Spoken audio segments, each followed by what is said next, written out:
Praise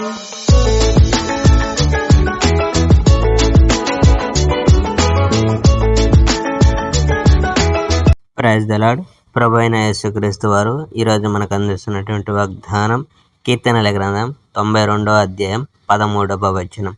యెహోవా మందిరములో నాటబడిన వారు వర్ధిల్లుదురు.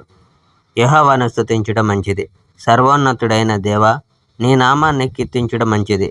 ఉదయం నీ ప్రేమను గురించి పాడడం, రాత్రివేళ నీ నమ్మకత్వాన్ని గురించి పాడడం మంచిది.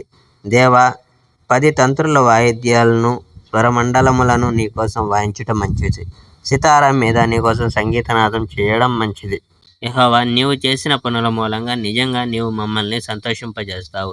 నీవు చేసిన వాటిని గురించి మేము సంతోషంగా పాడుకుంటాం.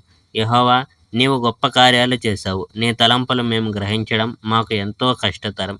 నీతో పోల్చినట్లయితే మనుషులు బుద్ధిలేని జంతువులు లాంటి వారు. మేము ఏది గ్రహించలేని బుద్ధిలేని వల్ల ఉన్నాము. దుర్మార్గులు గడ్డిలా మెలిచిన, చెడ్డవాళ్ళు అభివృద్ధి చెందిన వారు శాశ్వతంగా నాశనం అవుతారు.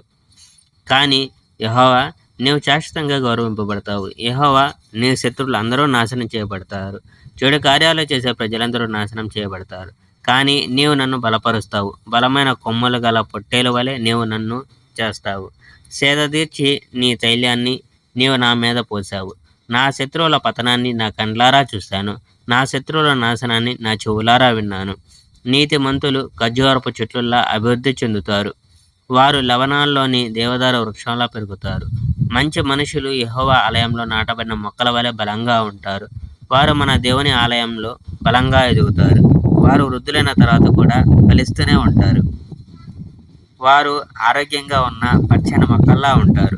యెహోవా మంచివాడని నేను చెప్తున్నాను. ఆయనే నా బండ. ఆయనలో అవినీతి లేదు.